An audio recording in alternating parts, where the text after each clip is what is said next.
ये पूरे क्वेश्चन घोलकर पी लीजिए। जी हाँ, इससे बाहर कुछ भी नहीं आएगा और घोलकर पिलाने की गारंटी मेरी है।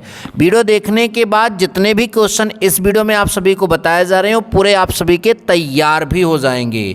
तो वीडियो शुरू करने से पहले आप सभी से रिक्वेस्ट है कि यदि चैनल पर पहली बार आए तो चैनल को सब्सक्राइब करके ही जाइएगा।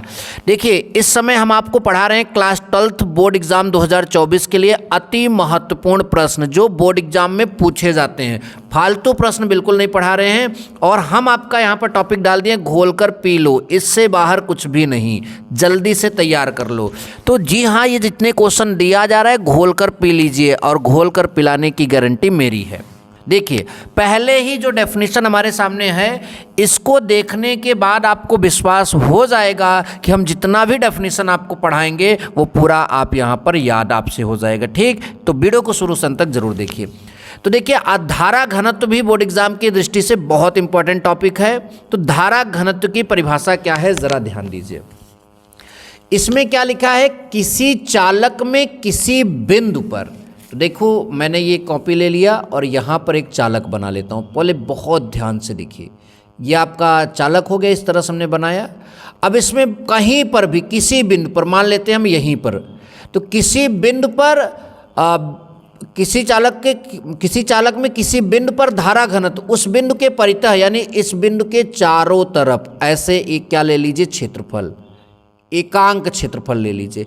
इसके लंबवत जितनी धारा इसमें से गुजर जाएगी, जितनी धारा इसमें से गुजर जाएगी वो इस बिंदु पर क्या बोली जाएगी, धारा घनत्व बोली जाएगी। तो देखिए परिभाषा में क्या लिखा है, किसी चालक में किसी बिंदु पर धारा घनत्व उस बिंदु के परितः प्रति एकांक क्षेत्रफल से अभिलंबवत गुजरने वाली वैद्युत धारा के बराबर होता है। फिर से एक बार सुनिए, किसी चालक में किसी बिंदु पर धारा घनत्व उस बिंदु के परितः मतलब चारों तरफ प्रति एकांक क्षेत्रफल से अभिलंबवत मतलब लंबवत गुजरने वाली वैद्युत धारा के बराबर होता है। इसे वेक्टर जी से प्रदर्शित करते हैं। तो देखिए, वेक्टर जी से प्रदर्शित करते हैं परिमाण यानी मान के रूप में, तो जे बराबर आप आई बटा ए यानी एकांक क्षेत्रफल से जितनी धारा एक बिंदु के चारों तरफ से क्षेत्रफल से जाती है वो आपका जो है धारा घनत्व कहलाती है। आई होप की परिभाषा समझ में आया। अब यहाँ पर हम क्या लिखेंगे, मात्रक, और आप सबका स्क्रीनशॉट लेते जाइएगा जो जो परिभाषा आपके सामने आए। देखिए, धारा का मात्रक एम्पियर, क्षेत्रफल का मात्रक मीटर स्क्वायर, तो इसका मात्रक हो जाएगा एम्पियर प्रति मीटर स्क्वायर। यह एक सदिश राशि है जिसकी दिशा विद्युत धारा की दिशा में होती है। जिस तरफ विद्युत धारा प्रवाहित होती है उसी तरफ इसकी क्या होती है, दिशा होती। तो आई होप कि आपको यह डेफिनेशन बहुत कायदे से समझ में आ गई। चलिए नेक्स्ट परिभाषा की तरफ मूव करते हैं और नेक्स्ट परिभाषा हमारा है अनुगमन वेग। क्या है अनुगमन वेग? आप सबको मालूम है कि किसी भी चालक में पर्याप्त मात्रा में मुक्त इलेक्ट्रॉन होते हैं। मुक्त इलेक्ट्रॉन वो होते हैं जो परमाणु के बाह्यतम कोश को छोड़कर परमाणु में ही उपलब्ध होते हैं। चलिए देखते हैं क्या परिभाषा लिखा है। चालक में उपस्थित मुक्त इलेक्ट्रॉन, चालक में उपस्थित मुक्त इलेक्ट्रॉन वैद्युत क्षेत्र के प्रभाव में, यानी उसके सिरों पर हम वैद्युत लगाएंगे तब उस प्रभाव में, चालक में उपस्थित मुक्त इलेक्ट्रॉन वैद्युत क्षेत्र के प्रभाव में जिस सूक्ष्म मतलब बहुत कम नियत यानी फिक्स औसत वेग से एक दिशीय गति यानी एक दिशा में गति करते हैं वो मुक्त इलेक्ट्रॉनों का अपवाह अथवा अनुगमन वेग कहलाता है। फिर से सुनिए, चालक में उपस्थित मुक्त इलेक्ट्रॉन वैद्युत क्षेत्र के प्रभाव में जिस सूक्ष्म नियत औसत वेग से एक दिशीय गति करते हैं वो मुक्त इलेक्ट्रॉनों का अपवाह अथवा अनुगमन वेग कहलाता है। इसे वीडी से प्रदर्शित करते हैं। आई होप कि यह डेफिनेशन भी आप सभी को अच्छे से समझ में आ गया। चलिए नेक्स्ट डेफिनेशन की ओर चलते हैं। तो हमारी अगली परिभाषा है ओम का नियम। ओम का नियम भी बोर्ड एग्जाम में बहुत बार पूछा गया है।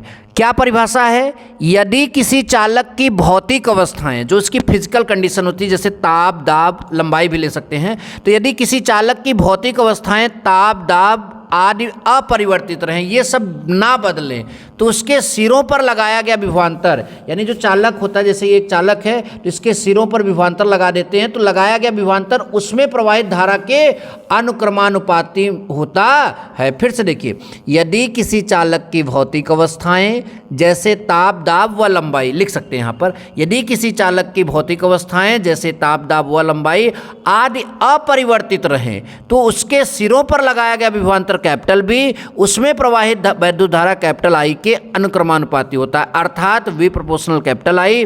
प्रोपोर्शनल हटाएंगे कोई ना कोई नियतांक जरूर आएगा, और यहाँ नियतांक कैपिटल आर आता है, जिसे हम चालक का वैद्युत प्रतिरोध कहते हैं। तो इस तरह से ओम का नियम भी आप सभी लोग याद कर लीजिएगा। अगर नहीं याद होता है फिर से सुनिए, आपको याद हो जाएगा। और स्क्रीनशॉट जरूर लीजिए हर एक नियम का, ऐसे ही आप वहाँ पर छाप कर आइएगा, ठीक। नेक्स्ट हमारा हेडिंग है वैद्युत प्रतिरोध। क्या हेडिंग है? वैद्युत प्रतिरोध। इसे हम इलेक्ट्रिक रेजिस्टेंस भी कहते हैं। क्या लिखा गया देखते हैं। प्रतिरोध माने रुकावट, अवरोध, बाधा किसी चालक द्वारा वैद्युत धारा के प्रवाह के मार्ग में लगाए गए। कोई चालक होगा, उसमें वैद्युत धारा जाएगी और उसके मार्ग में, उसके रास्ते में लगाए गए अवरोध को, जो अवरोध होता है, जो आपका अवरोध आता है, उस अवरोध को हम वैद्युत प्रतिरोध कहते हैं। उस अवरोध को हम क्या बोलते हैं? वैद्युत प्रतिरोध बोलते हैं। फिर सुनिए, किसी चालक द्वारा वैद्युत धारा के प्रवाह के मार्ग में लगाए गए अवरोध को वैद्युत प्रतिरोध कहते हैं। इसका मान चालक के सिरों पर आरोप लगाए गए विभवांतर कैपिटल वी और उसमें प्रवाहित धारा कैपिटल आई के अनुपात के बराबर होता है। यानी जो प्रतिरोध है आपका, ये विभवांतर और धारा के अनुपात के बराबर होता है। ये इसके बाद ये भी फार्मूला आता है, तो आप इसको ना भी लिखेंगे चल जाएगा। तो आप लिखिएगा आर बराबर बी अपॉन आई बराबर नियतांक, इतना आप लिख दीजिए। ध्यान से देखिए, इतना आप जरूर लिख दीजिए। और इसका मात्रक क्या होता है? ओम या फिर वोल्ट प्रति एम्पियर, यहाँ पर आप लिख सकते हैं। तो यहाँ से यहाँ तक का स्क्रीनशॉट जल्दी से ले लीजिए। नेक्स्ट परिभाषा, हम नेक्स्ट परिभाषा की ओर मूव करते हैं। तो नेक्स्ट परिभाषा है हमारी वैद्युत शक्ति, इलेक्ट्रिक पावर। तो देखिए क्या बहुत छोटी सी परिभाषा है। किसी वैद्युत परिपथ में ऊर्जा क्षय होने की, यानी ऊर्जा खर्च होने की, किसी वैद्युत परिपथ में ऊर्जा क्षय होने की दर को वैद्युत शक्ति कहते हैं। फिर समझिए, किसी वैद्युत परिपथ में ऊर्जा क्षय होने की दर को वैद्युत शक्ति कहते हैं। ऊर्जा यहाँ W है, दर मतलब समय नीचे रख दिया जाएगा, तो P बराबर W/T। इसका मात्रक क्या होगा? W यानी ऊर्जा का मात्रक जूल और समय का सेकेंड, तो जूल प्रति सेकेंड, या फिर इसका मात्रक वाट होता है। क्या होता है? वाट होता है। इतनी बात समझ में आई? जी हाँ, बिल्कुल समझ में आई। अब आगे चलते हैं। तो अगली परिभाषा है हमारा वैद्युत वाहक बल। वैद्युत वाहक बल भी बोर्ड एग्जाम में बहुत बार पूछा गया है। यहाँ लिखा क्या है? एकांक आवेश को सेल सहित पूर्ण परिपथ में। देखिए, एकांक आवेश मतलब एक कूलाम ले लीजिए। मान लीजिए ये आपका, अगर आप इसको समझना चाहते हैं तो ये आपका एक सेल हो गया। ध्यान से देखिए, ये आपका एक क्या हो गया? सेल हो गया। ये सेल का पॉजिटिव टर्मिनल या निगेटिव टर्मिनल, यहाँ से तार हमने ऐसे लगाया, यहाँ से तार लगाकर इसको एक बल्ब से हमने जोड़ दिया। अब एकांक आवेश को यहाँ से आप लीजिए, यहाँ से लीजिए, यहाँ से पूरे सेल सहित पूरे परिपथ में एक बार प्रवाहित करने में सेल जो ऊर्जा देता है वही सेल का वैद्युत वाहक बल कहलाता है। फिर से सुनो, एकांक आवेश को सेल सहित पूर्ण परिपथ में एक बार प्रवाहित करने में सेल द्वारा दी गई ऊर्जा को सेल का वैद्युत वाहक बल कहते हैं। फिर से सुनो, एकांक आवेश को सेल सहित पूर्ण परिपथ में एक बार प्रवाहित करने में सेल द्वारा दी गई ऊर्जा को सेल का वैद्युत वाहक बल कहते हैं। इसे कैपिटल ई से प्रदर्शित करते हैं और फार्मूला होगा E = W/Q। क्या फार्मूला होगा? E = W/Q। इसका मात्रक क्या है? इसका मात्रक है जूल प्रति कूलाम या फिर वोल्ट होता है। अच्छा, बात तो समझ में आई होगी? जी हाँ, बिल्कुल समझ में आई। स्क्रीनशॉट लेना ना भूलिए, ध्यान दीजिए, बहुत गजब का नोट्स आप सबके लिए बनाया गया है, स्क्रीनशॉट ले लीजिए। फिर सेल का आंतरिक प्रतिरोध। यहाँ आंतरिक प्रतिरोध मतलब सेल के अंदर का प्रतिरोध। सेल किसी न किसी घोल का बना होता है, विद्युत अपघट्य के घोल का बना होता है। जब धारा चलती है तो वो अपघट्यवा जो है वही प्रतिरोध लगा देता है और उसी को अंदर का प्रतिरोध यानी आंतरिक प्रतिरोध बोलते हैं। लिखिए, देखिए यहाँ पे लिखा है, सेल के वैद्युत